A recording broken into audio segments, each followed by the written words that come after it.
ఈరోజు నర్సీపట్నం నియోజకవర్గంలో ఒలుగొండ మండలం చీడుగాం గ్రామంలో స్థానిక కూటమి పెద్దల సమక్షంలో గంటం దర్బాబు గారి మండల అధ్యక్షుల ఆధ్వర్యంలో ఈరోజు షేక్ రహమతుల్లా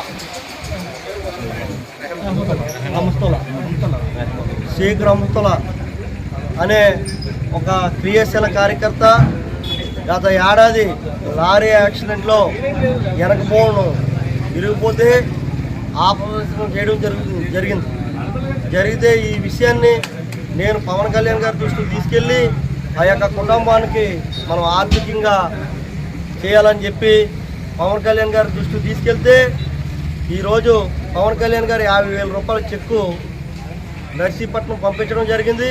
ఈరోజు ఈ కుటుంబానికి ఇక్కడ ఉన్న గ్రామ పెద్దల సమక్షంలో ఈరోజు 50,000 రూపాయల చెక్కు కూడా ఈరోజు ఇవ్వడం జరిగిందని చెప్పి ఈ సందర్భంలో తెలియజేస్తూ ప్రతి ఒక్కరికి కూడా ఏ రాజకీయ పార్టీ చేయలేని విధంగా జనసేన పార్టీ భారతదేశంలో ఏ ఒక్క రాజకీయ పార్టీ చేయలేని విధంగా ప్రమాదస్తుగా ఎవరైనా చనిపోతే 50,000 రూపాయల చెక్కు ఈ మధ్యకాలంలో లింగంపేటలో కూడా ఇవ్వడం జరిగింది.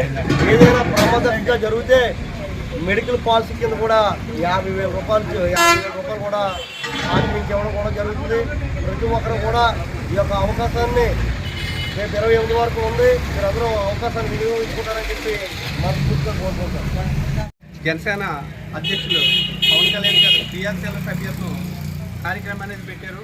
లాస్ట్ ఇయర్ షేక్ రహమతుల్లా గారికి ప్రమాదంలో దెబ్బలు తగలడం వల్ల పవన్ కళ్యాణ్ గారు పాక్షికంగా దెబ్బలు తగిలితే 50,000, పూర్తిగా ఏదైనా ప్రాణం కోల్పోతే 5 లక్షలు పెట్టారు. అందులో దెబ్బలు తగలటం వల్ల పవన్ కళ్యాణ్ గారు ఈరోజు ఈ రహమతుల్లా గారికి 50,000 చెక్కు పంపించడం జరిగింది.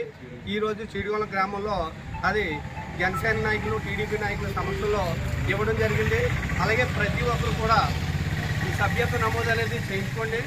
ఇప్పుడు మళ్ళీ కొత్తగా 18వ తారీఖు నుండి 28 వరకు పెట్టారు. అందుకని ప్రతి ఒక్కరు నమోదు చేసుకొని పోయిన సంవత్సరం లారీ యాక్సిడెంట్లో నా బోన్ సిరిగిపోవడం జరిగింది.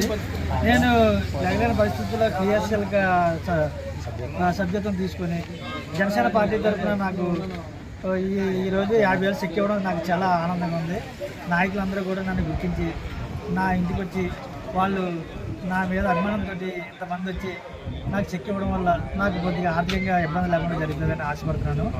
దీనివల్ల పవన్ కళ్యాణ్ గారికి, తర్వాత జనసేన నాయకులు సూర్యచంద్ర గారికి, తర్వాత అద్దెపల్లి గణేష్ గారికి కృతజ్ఞతలు చెప్పడం జరిగింది.